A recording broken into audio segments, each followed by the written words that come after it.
சென்னையோட heart of the city அப்படின்னு சொல்கிறப்படுற ஒரு இடத்துல 1000 ஆண்டுகள் பழமையான ஒரு கோயில். போரூர்லேருந்து ஒரு 5 கிலோமீட்டர் தொலைவு, குன்றத்தூர்லேருந்து ஒரு 5 கிலோமீட்டர் தொலைவு. இந்த கோயில் ரொம்ப பழமையான கோயில். அது மட்டும் இல்லாமல் ரொம்ப ஃபேமஸான கோயில் அப்படின்னு சொல்லலாங்க. சினிமா கோயில் அப்படின்னே சொல்லுவேன். இந்த கோயிலுக்கு முன்னாடி ஆடி பாடாத தமிழ் நடிகர்களே இல்லை.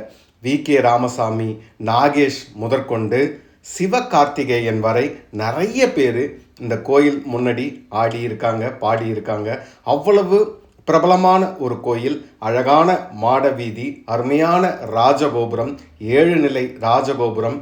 ரஜினிகாந்த், கமலஹாசன் அப்படின்னு சொல்லிட்டு சத்யராஜ், வடிவேலு நிறைய பேர் இந்த கோயிலுக்கு முன்னாடி இந்த இருக்க வளாகத்தில் நடிச்சிருப்பாங்க. அவ்வளோ ஒரு பழமையான கோயில், பிரபலமான கோயிலும் கூட. பாருங்கள், இந்த மரங்களுக்கு முன்னாடி இந்த ராஜகோபுரம் எவ்வளோ கம்பீரமாக இருக்குது. சென்னையை சுற்றியுள்ள நவகிரக தலங்களில் புதன் தலம் அப்படின்னு அழைக்கப்படுற கோயில் தாங்க இது. போரூர் சிக்னல்ல இருந்து குன்றத்தூர் போகிற வழியில் கோவூர் அப்படிங்கிற ஒரு ஊர் தாங்க. இந்த அழகான ஊரில் இருக்க மிக பழமையான ஒரு சிவன் கோயில் தான் இந்த சுந்தரேஸ்வரர், சுந்தராம்பிகை சமேத சுந்தரேஸ்வரர் கோயில்.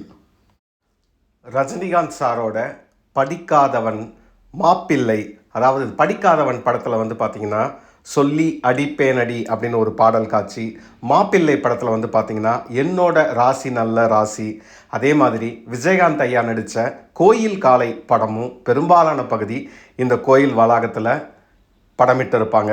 அது மட்டும் இல்லாமல் லேட்டஸ்ட்டாக பார்த்தீங்கன்னா, அதாவது இப்போ ட்ரெண்டிங்கில் இருக்க சிவகார்த்திகேயன், நயன்தாரா நடித்த கோலமாவு கோகிலா அப்படிங்கிற ஒரு படம் பார்த்தீங்கன்னா 50% மேலே இந்த கோவூர், இந்த கோயிலை சுற்றியும் இங்கே இருக்க மாட வீதிகளில் இருந்தாங்க படம் எடுத்திருப்பாங்க.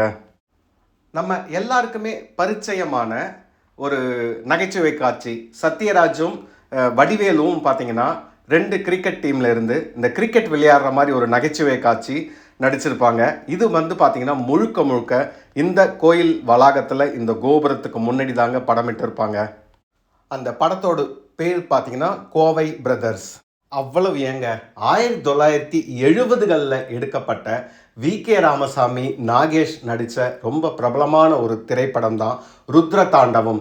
அந்த படத்தோட காட்சிகளும் இந்த கோயில் வளாகத்திலையும் கோயிலுக்கு உள்ளேயும் எடுத்திருப்பாங்க. 70களிலேயே இந்த கோயிலுக்கு முன்னாடி நிறைய சினிமாக்கள் எடுத்திருக்காங்க அப்படிங்கிறது ஒரு குறிப்பிடப்பட வேண்டிய விஷயம்.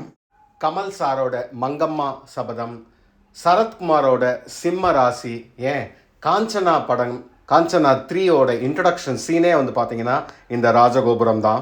அதே மாதிரி விஜய் ஆண்டனி நடித்த திமிரு பிடித்தவன் அப்படிங்கிற ஒரு படத்தில் வர கிளைமேக்ஸ் காட்சி, அந்த சண்டை காட்சி, வேலவா வேலவான்னு ஒரு பாடல் காட்சி எல்லாமே இந்த கோயில் வளாகத்தில் தாங்க எடுத்திருப்பாங்க. பிரபுதேவா சார் ஒரு பாடல் காட்சி, காஞ்சிபுரம் போகலாமா காமாட்சியை பார்க்கலாமா அப்படிங்கிற ஒரு படமும் பார்த்தீங்கன்னா இந்த கோயிலுக்கு முன்னாடி தான் எடுத்திருப்பாங்க. சிவகார்த்திகேயன் லோக்கல் படம் பார்த்தீங்கன்னா இந்த டக்குன்னு ஒரு சில காட்சிகள் இந்த கோயில் முன்னாடி படம் எடுத்திருப்பாங்க. எந்த ஆங்கிளில் பார்த்தாலும், எந்த நேரத்தில் பார்த்தாலுமே ரொம்ப ஒரு அழகான ராஜகோபுரம், மாட வீதிகள். அதனால தாங்க 400க்கும் மேற்பட்ட படங்கள் இந்த கோயில் வளாகத்தில் எடுத்திருக்காங்க. என்னடா அது கோயிலை பற்றி காமிக்காமல் சினிமாவை பற்றியே சொல்லிகிட்டு இருக்கேன்னு திட்டாதீங்க. நீங்கள் திட்டுறதுக்கு காதில் விழுது. வாங்க கோயிலுக்குள்ளே போகலாம். இந்த ராஜகோபுரம் ஒரு வித்தியாசமான கட்டமைப்பு. இங்கே பார்த்தீங்கன்னா ஆணும் பெண்ணும் ஒரு மாதிரி ஆயுதங்களை ஏந்தியுள்ள மாதிரி, அதாவது 1000 வருஷத்துக்கு முன்னாடி கட்டப்பட்ட கோயிலையே பெண்களும் வீரமாக இருப்பாங்க அப்படிங்கிறதுக்கான ஒரு சாட்சி தான் இந்த சுதை சிற்பங்கள். இந்த 7 நிலை ராஜகோபுரத்துக்கு இன்னொரு சிறப்பு பார்த்தீங்கன்னா, அந்த ஒவ்வொரு நிலையிலும் இருக்க அந்த ஒரு சின்ன ஜன்னல் மாதிரி இருக்கு இல்லைங்களா, அது பால்கனி மாதிரி வெளியே ப்ரொஜெக்ட் ஆகியிருக்குங்க. நான் வேறு எந்த கோயிலையும் இந்த மாதிரி பார்த்ததில்ல. நீங்கள் சைட் வியூவில் பார்த்தீங்கன்னா இன்னும் நல்லாவே தெரியும். அதாவது அந்த கோபுரத்துலேருந்து அந்த ஒரு சின்னதாக பால்கனி மாதிரி ப்ரொஜெக்ட் ஆகிருக்கும். அது பார்க்குறதுக்கே ரொம்ப அழகாக இருக்கும். முடிஞ்சால் நீங்கள் அதை அப்சர்வ் பண்ணுங்கள். ராஜகோபுரத்தை கடந்து நம்ம உள்ளே போக போகிறோம். இந்த கோயிலோட வாசல் அப்படின்னு சொல்லுவாங்க இல்லையா, பிரம்மாண்டமான கதவு, அதில் அழகாக கொடிப்பாவை, இந்த காட்சியை பார்த்துக்கிட்டே அப்படியே நேராக உள்ளே போகும்போது பார்த்திங்கன்னா நம்மளை வரவேற்கிறது விநாயகர் தான். கோபுரம் வந்து பார்த்திங்கன்னா ராஜகோபுரம், தெற்க பார்த்த மாதிரி அமைப்பு. மூலவர் வந்து பார்த்திங்கன்னா கிழக்க பார்த்த மாதிரி இருப்பாங்க, அம்பாள் தெற்க பார்த்த மாதிரி இருப்பாங்க. ஸோ ராஜகோபுரத்தை கடந்து நீங்கள் கிழக்கு பக்கமாக போனீங்கன்னா தான் அந்த மூலவரை தரிசனம் செய்யலாம், உள்பிராகாரத்துக்கு போகலாம். இங்கே உள்ளே வரும்போதே இந்த பிரம்மாண்டமான வாயில் கதவு, அங்கே இருக்க அந்த கொடிப்பாவையோட சிற்பங்கள், இதெல்லாம் கொஞ்சம் நேரம் செலவிட்டு அப்சர்வ் பண்ணுங்கள். ரொம்பவே அழகாக இருக்கும். எவ்வளோ பெரிய கல், எவ்வளோ உயரம், இதில் இவ்வளோ அழகான சிற்பங்கள் பார்க்குறதுக்கே ரொம்ப பிரம்மாண்டமாக இருக்குங்க. எல்லா பழமையான சிவன் கோயில்கள்லேயும் இருக்கும். இதுவும் வந்து ஆயிரம் ஆண்டுகளுக்கும் முற்பட்ட ஒரு சோழர் கால கோயில் அப்படின்னு சொல்லிட்டு இங்கே இருக்க அர்ச்சகர் சொன்னார். ஸோ அவ்வளவு பழமையான கோயில் நம்ம சென்னையில் ரொம்ப பக்கத்திலே இருக்குது அப்படிங்கிறது ஒரு சிறப்பான விஷயம். தாம்பரத்தில் இருந்தும் பிராட்வேல இருந்தும் நமக்கு நேரடியாக பஸ் இருக்குங்க. உள்ளே வரும்போதே நேத்திர விநாயகரை தரிசனம் செஞ்சுட்டு கிழக்கு பக்கமாக இருக்க இந்த கொடிமரம், பிரம்மாண்டமான அழகான கொடிமரம், பலிபீடம், நந்தி மண்டபம், இதை கடந்து உள் பிரகாரத்துக்கு, அதாவது 2ஆம் பிரகாரத்துக்கு போகும்போது பார்த்தீங்கன்னா சுந்தராம்பிகை சமேத சுந்தரேஸ்வரரை தரிசனம் செய்யலாங்க. ரொம்ப ஒரு அருமையான காட்சியாக இருக்கும். தாம்பரத்திலிருந்து 166 Tambaram to Ayyappan Thangal bus stop வந்து பார்த்திங்கன்னா கவர்மெண்ட் ஸ்கூல் ஸ்டாப் கோவூர். அதே மாதிரி பிராட்வேலேருந்து குன்றத்தூர் போகிற பஸ்ஸு 88K. ஸோ இந்த பிராட்வேலேருந்தும் நமக்கு பஸ் வசதி இருக்குது, தாம்பரத்துலேருந்தும் பஸ் வசதி இருக்குங்க. நேராக ஒரே bus, Kovur government school stop. வெளிப்பிரகாரத்தில் பார்த்தீங்கன்னா நேத்திர விநாயகர், வரசக்தி விநாயகர், முருகர், வள்ளி தெய்வானை, சனீஸ்வரருக்கு தனியாக ஒரு சன்னதி, நவகிரக தலம், இது எல்லாத்தையுமே பார்க்க முடியும். கஜபிஸ்டம் அப்படிங்கிற மாதிரி ஒரு அமைப்பு. இந்த கோபுரத்தை பார்த்திங்கன்னா யானையோட பின்புறம் இருக்க மாதிரி சொல்லுவாங்க. கருவறையும் அதே மாதிரி தாங்க இருக்கும். கடந்த வருடம், அதாவது பிப்ரவரி 2025 இந்த கோயிலுக்கு கும்பாபிஷேகமும் நடந்திருக்குங்க. அது மட்டும் இல்லாமல் சென்னையை சுற்றியுள்ள நவகிரக தலங்களில் இது வந்து பார்த்திங்கன்னா புதன் தலம் அப்படின்னு சொல்லுவாங்க. இன்னொரு முக்கியமான சிறப்பு, 18ஆம் நூற்றாண்டில் வாழ்ந்த தியாகராஜ பாகவதர், அதாவது இந்த கர்நாடக சங்கீத வித்வான் அப்படின்னு சொல்லுவாங்க இல்லையா, அவர் வந்து பார்த்திங்கன்னா இந்த கோவூர் கோயிலை பற்றி பார்த்திங்கன்னா 5 பாடல்களை வெவ்வேறு ராகங்களில் பாடியிருப்பாருங்க. வெளிப்பிரகாரத்தில் வரசக்தி விநாயகர், வள்ளி தெய்வானை சமேத முருகப்பெருமான், இவங்கெல்லாம் பார்த்திங்கன்னா வடக்கு திசையை பார்த்த மாதிரி வெளிப்பிரகாரத்தில் தனித்தனி சன்னதியில் இருப்பாங்க.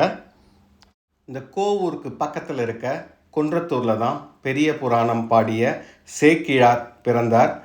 அது மட்டும் இல்லாமல் சேக்கிழாருக்கு உள்ள ஒரு தனியாக சின்ன சன்னதி இருக்குது. குன்றத்தூர் முருகன், மாங்காடு, இது எல்லாமே வந்து பார்த்திங்கன்னா ரொம்ப பக்கத்துலேயே இருக்குது. அதனால் இந்த கோயிலுக்கும் ஒரு பழமையான தல வரலாறு இருக்குது. கோ அப்படின்னா மாடு, கோவூர், அதாவது மாடுகள் நிறைய இருந்த ஊர். மகாலட்சுமியே இங்கே இருக்க சிவபெருமானை வழிபட்டதாக சொல்லுவாங்க. அதனால தான் இந்த ஊருக்கு கோவூர் அப்படிங்கிற மாதிரி ஒரு பேர். ஒரு காலத்தில் இந்த ஊரில் நிறைய பசுமாடுகள், இப்போயுமே பார்த்திங்கன்னா நிறைய மாடுகள் இருக்கிறதா சொல்லுவாங்க. உள்பிரகாரத்தில் பார்த்திங்கன்னா காளிகாம்பாள், வீரபத்திரர், அவங்களுக்கு பார்த்திங்கன்னா தனியாக ஒரு சிலை இருக்கும்.